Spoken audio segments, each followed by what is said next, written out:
Okay, everyone. So thank you so much for joining me today. We're here to talk about how small modeling choices can change your DCF output, especially we're going to talk about DCF valuations. Okay, so I hope you enjoyed the way we're going to look at it. Is going to be a 30-minute webinar. And then the questions that were put was how a 25 to 50% basis points or 0.25% and 0.5% exit yield shift can wipe out millions in your valuation. Why just 1% growth compounds into inflated valuations, the double counting trap between discount rates and exit yields, and where most DCF values are coming from and why it matters. Okay, so this is pretty much an analytical webinar.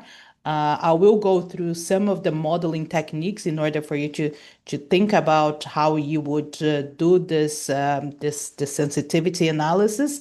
Okay, but I want here to introduce you to some important concepts on how to do valuation, especially in terms of discounted cash flow valuation. If you're first time here, welcome. And we are here from Cambridge Finance. My name is Maria Wiedner. I am a CFA charter holder and a charter surveyor as well, MRCS.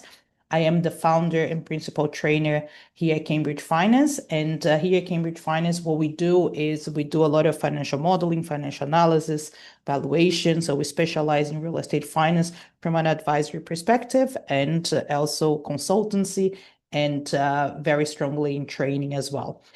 I also have a diversity network called Real Estate Women. And so if you are interested in networking and discussing gender balance in the real estate, please join the Real Estate Women group as well. I have written the paper about DCF evaluation for the RSCS. So this is one area that we always talk about is how to move from the traditional valuation methods into a more, I would say, like forward-looking valuation, more dynamic, more modern way to do valuations. And then I'm also associate professor at IE University in Spain. Okay, so let's look at how we're going to run this webinar.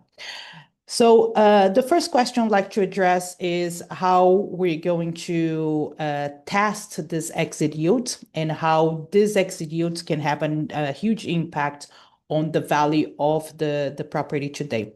So I hope the people watching me are familiar with valuations, okay, property valuations. But one thing that it is important for us to think about in terms of valuations is how these yields work in terms of the valuation. Okay.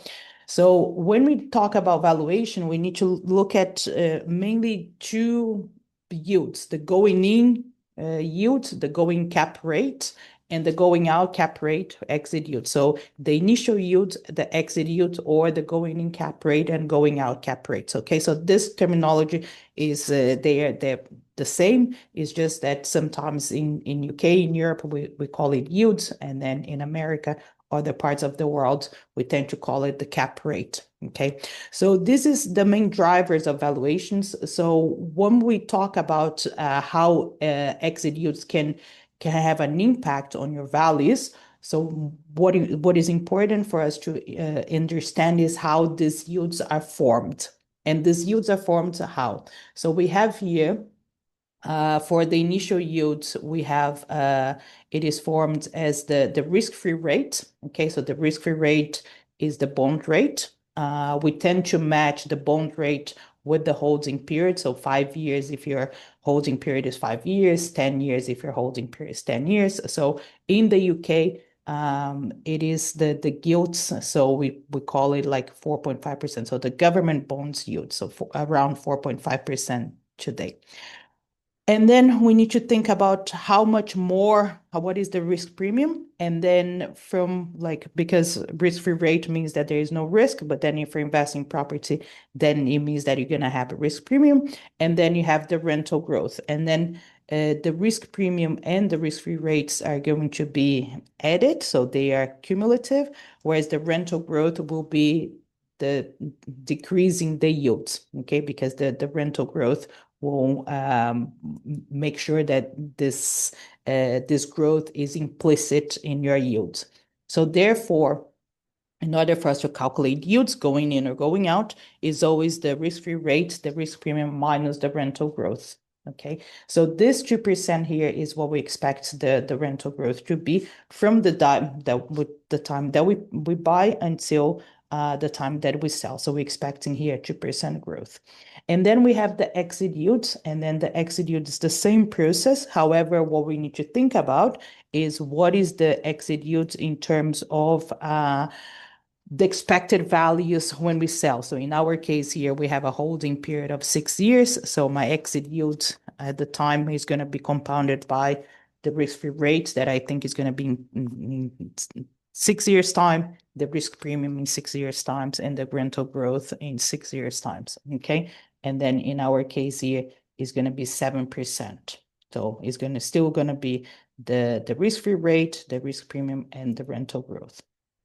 Right, so we need to answer that question there. So how the exit yields is going to what the shift can have an impact on the price that you're gonna pay today, right? The value of the asset today, how much you're gonna pay. So we're gonna use as well a case study. So the case study that we're gonna use is the same one we used in the last in the last webinar, which is the Bird House, okay, in Farringdon, Cross Street. Okay, so this is a case study that exists, and it is for sale now. So if you want to buy it, please just sign a check of 17.3 million. So 17.3 million is the asking price of the Bird House.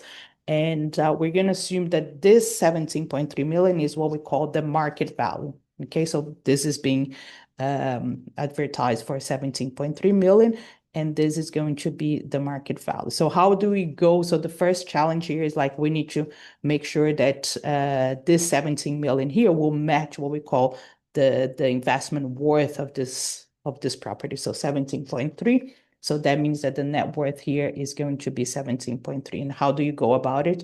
So the investment worth is the present value of your future cash flows. Okay. So from a kind of rent divided by the yield market valuation, then for us to get to the 17.3 million, what we need to do is then say this is going to be your rent divided by the yield. So we need to find what is the yields here. And then we need to take out the purchase cost. So this is what they said here in terms of 6.71, but then I assume 6.74 purchase cost. My purchase cost is 6.8%. So that's pretty close. And then that gives my initial yield, my net initial yield of 7.43.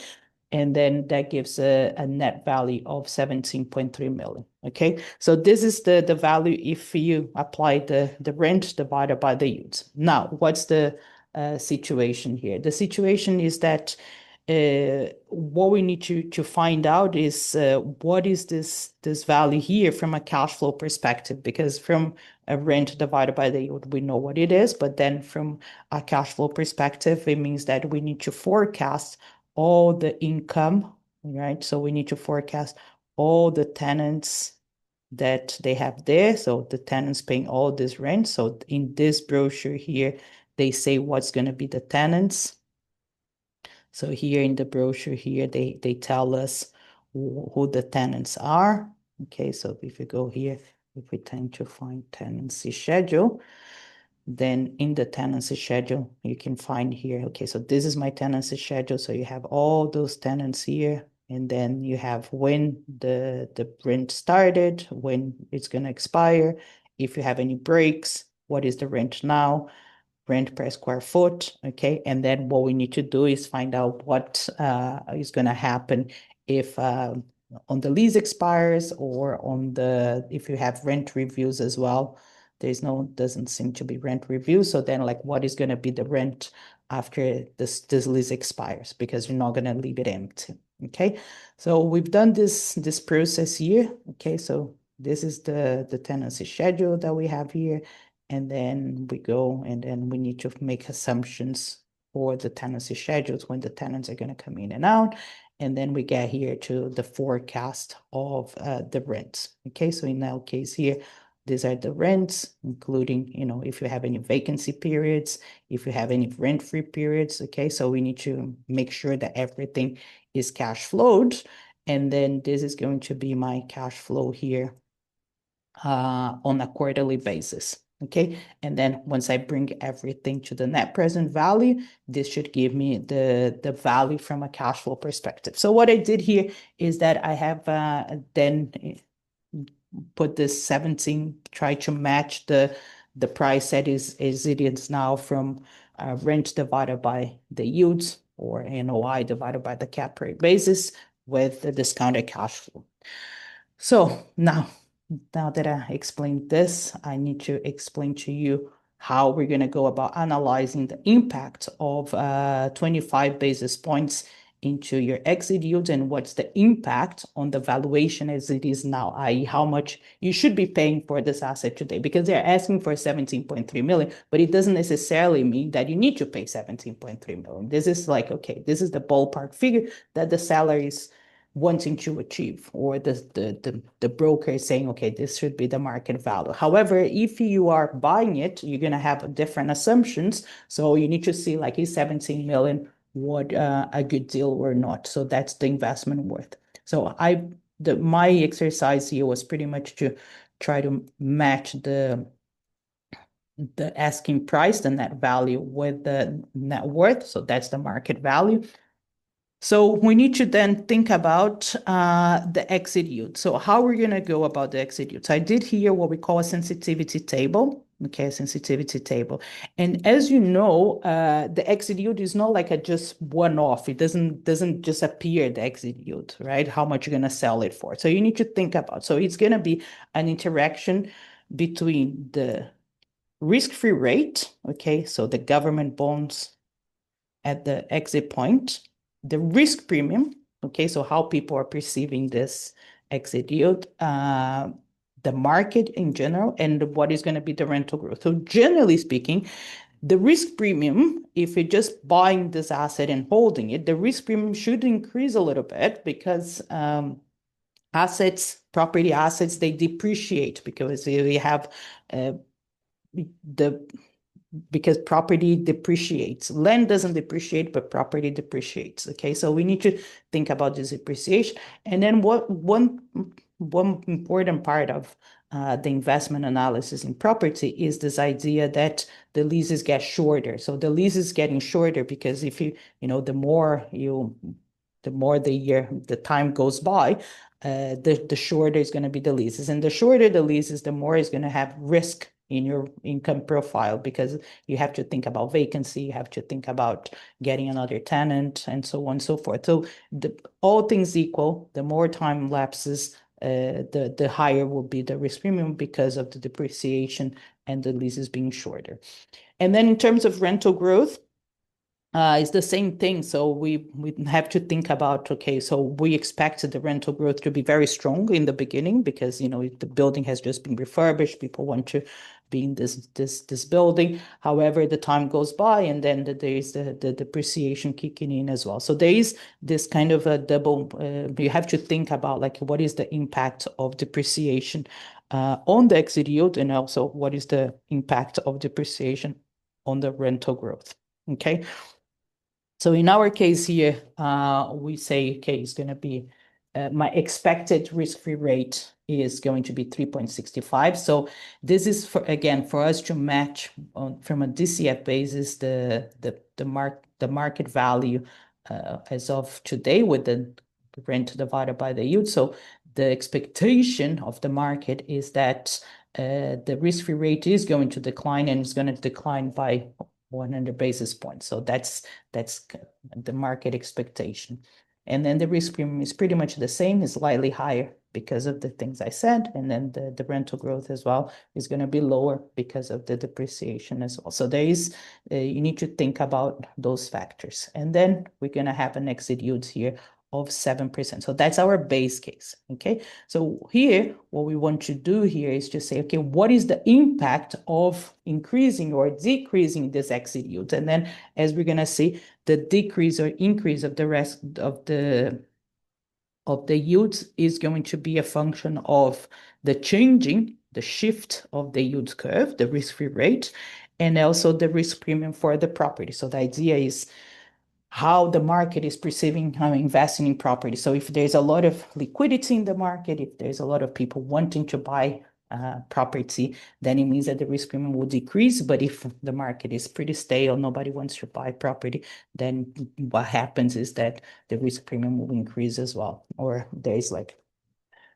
lots of things can impact risk premium, how it's perceived, how it's everything is political reasons, economic reasons, all kinds of things. But the main idea is that those two factors here are the ones that are going to impact the risk-free rate, the exit yield. Okay, so what I did here is that this is what we call a sensitivity table. So, okay, so if you are into modeling, this is the very basic that you need to know how to set up a sensitivity table.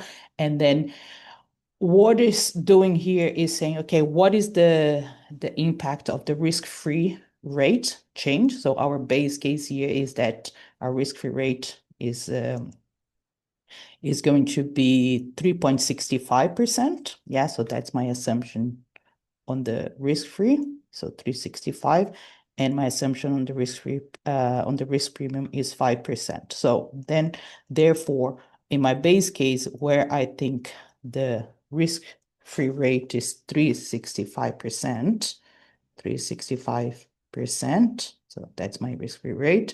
And my risk premium is 5%. So that's my base case here. Then it means that the value of this property is 17.3 million. So that's the basic assumption. Okay, so what happens if the risk-free rate goes even further down, right? So it's going to be 0.25% lower. So that means that your exit yield is going to be, instead of 7%, it's going to be 6.75%. And then the value of this property will go up to 17.8 million. So that means that you could afford to pay around 500 million more, thereabouts. 500,000 more, sorry, 500,000 more in terms of the asset value today. So the asset value, instead of being valued at 17.3 million, it will be valued at 17.8 million. Okay.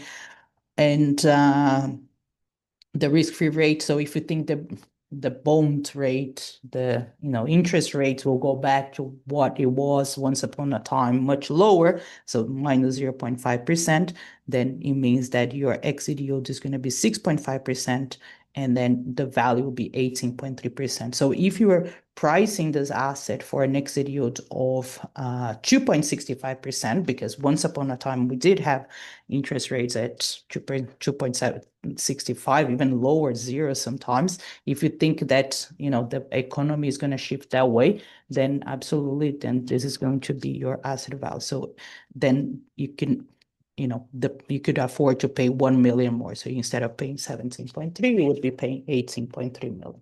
And then the problem is if interest rates will not shift, it's going to stay the same. So instead of like you are pricing a reduction in risk-free rate, but in the bond yield, the government bond yield, but what happens if it stays the same, i.e. the yield is 4.65%, then that means that your yield is going to go to 8%, and then you will be overpaying here around, the value will be 15.7 million, and then you're paying 17.3 million. So that means that here you're paying around 1.6 million more, like you are overpaying if this is your assumption of where the yield, the government bond will be in 6 years' time. Okay, so we'll be paying more. So this is the idea of trying to figure out what is the impact of exit yield. It's pretty much based on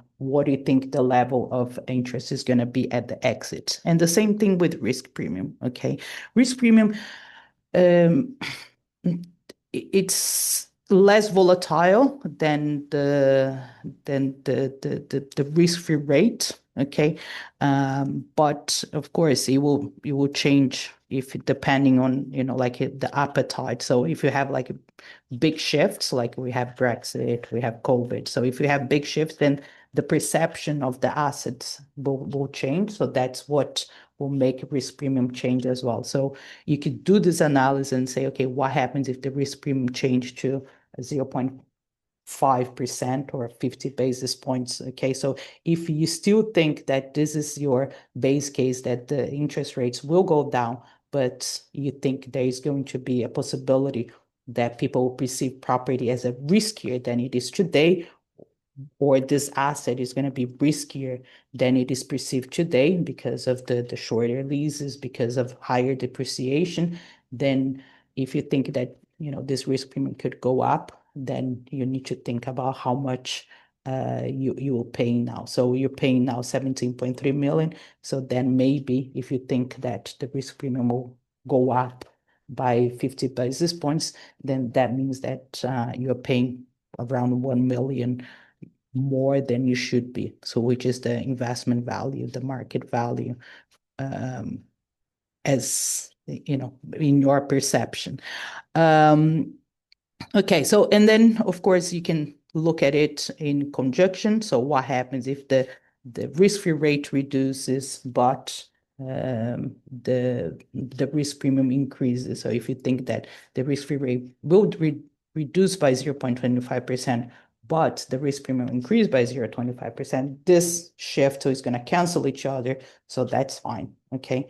And then the same thing is if you think that the interest rate will increase by 1%, but then you think, well, it will increase by 1%, but then people will not perceive this kind of asset. Property will be more liquidity. There will be more liquidity. People want to buy and sell. So that means that this is going to be, they're going to counterbalance each other. So that's the idea of here, of you playing with the exit yield, but with this framework that is an interaction between the risk-free rate and the risk premium, and what do you think the economy is going to look like when you're about to sell the property in 6 years' time.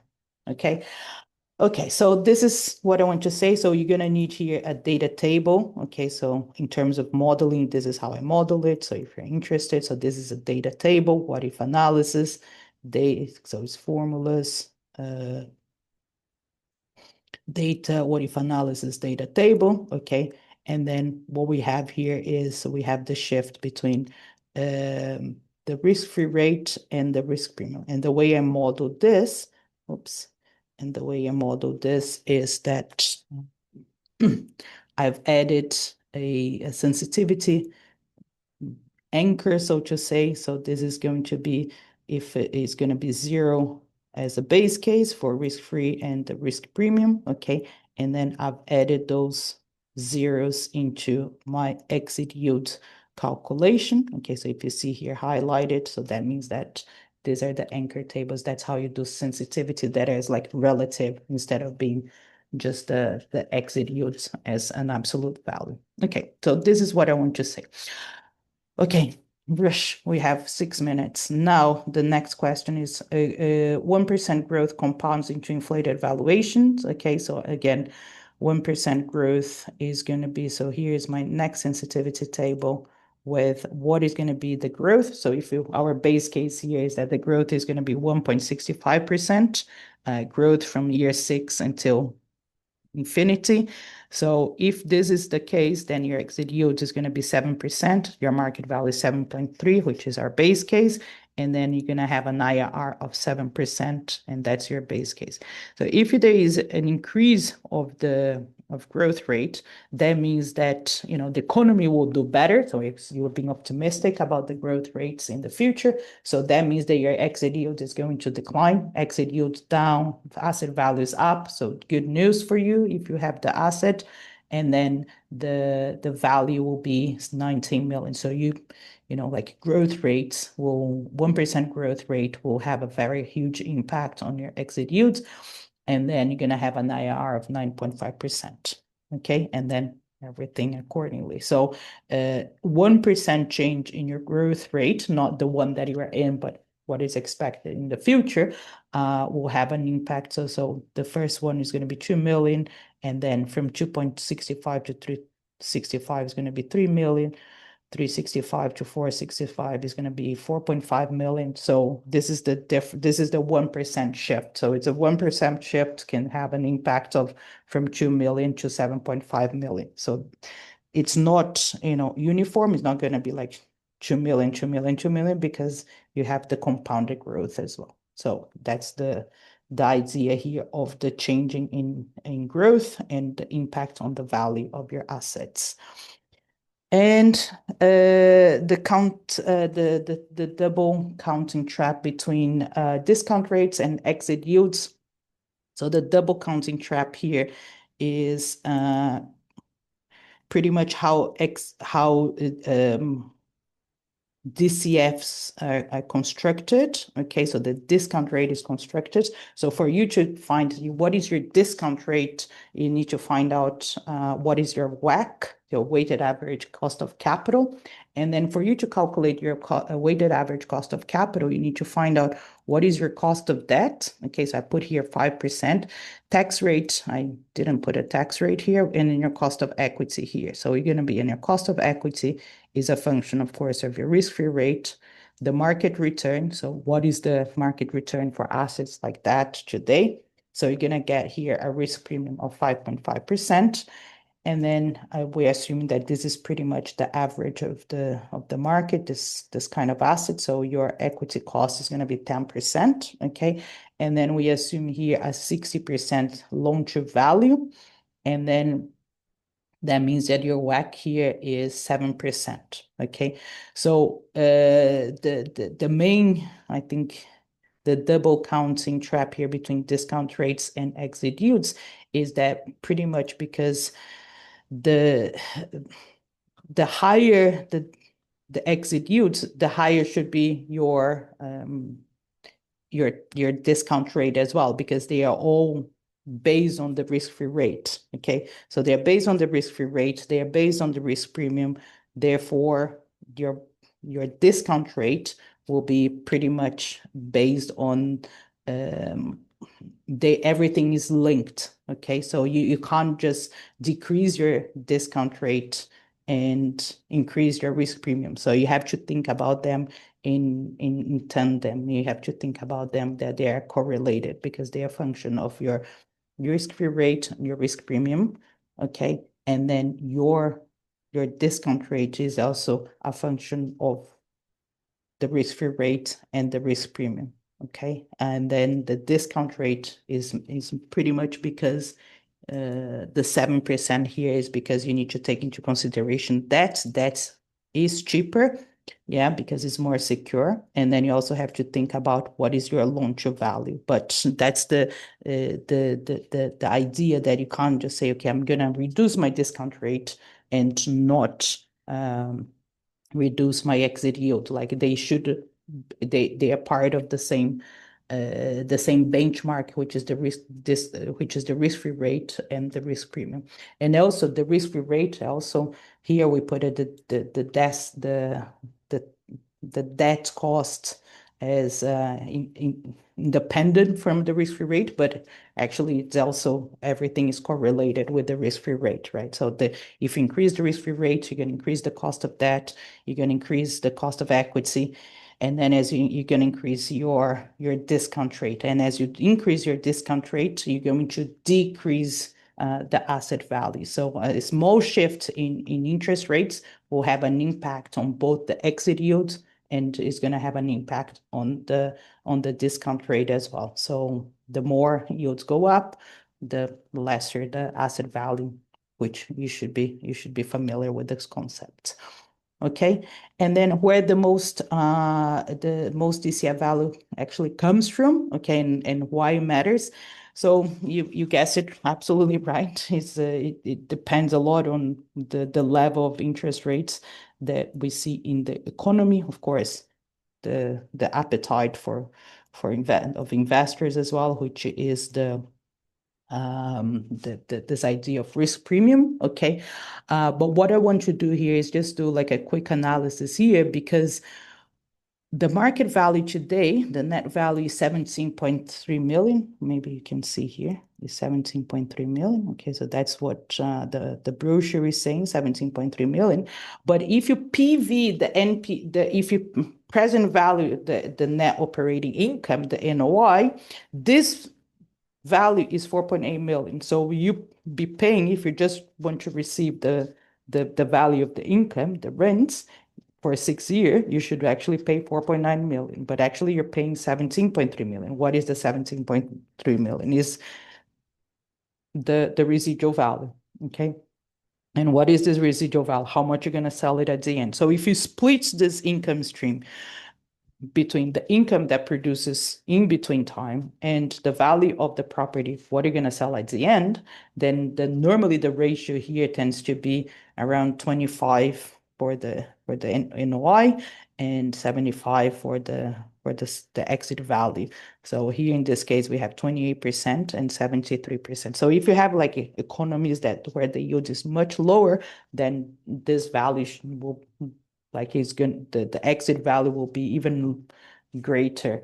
The impact of how much you're gonna pay today is pretty much 75% dependent on how much you're gonna sell at the end. So that's why calculating the exit yield, think about what is gonna be the value that you're gonna sell the property in 6 years time, 10 years time is very important, because it has a big impact on how much you're gonna pay for the assets today. Okay, so this is the idea. What is the most important variables when you're looking at investment analysis? I would say that this capital value at the end is the most important one, and then the variable that is the most important, calculating the exit value, is the exit yield. So we need to think about the exit yields, and then you need to be very familiar with the concept of, like the interest rates, which we benchmark with the gilts, with the government bonds, and then the risk-free, and then the risk premium, and then also what do you think is going to be the growth on the market. Okay, so with that note, I am running 3 minutes late. I would like to leave you with the thought of interest rates and how it all impacts on the valuation, okay, but in different formats.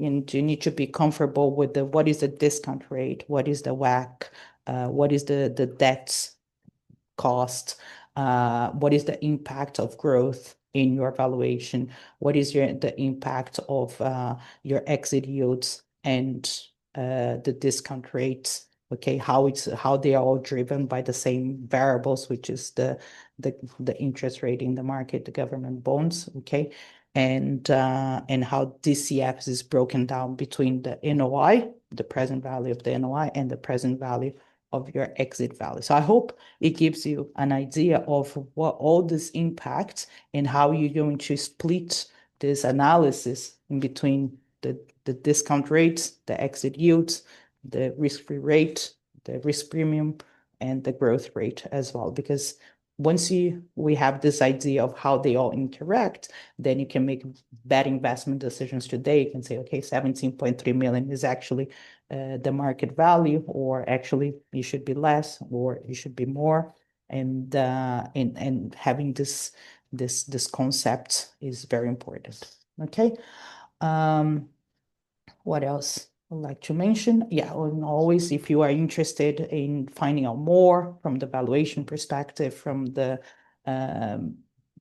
cash flow perspective as well. So how you're going to calculate the net present value here using XNPV, how you're going to calculate the exit value here using XNPV and everything, the data tables, and here is a two-way data table, and then here you have like two outputs. Normally you can only have one output, but I've left here two outputs.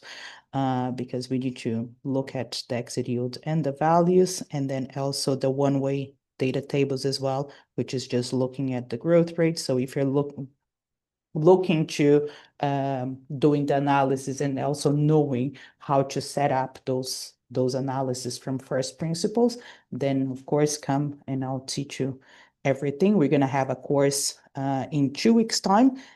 So if you are interested in joining us, please send us an email and we can help you.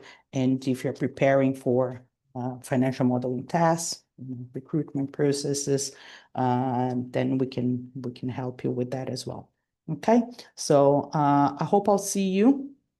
And if you have any questions, we don't share the models. Okay, so the models, you need to come to the course and then I explain everything to you and then you can do everything by yourself.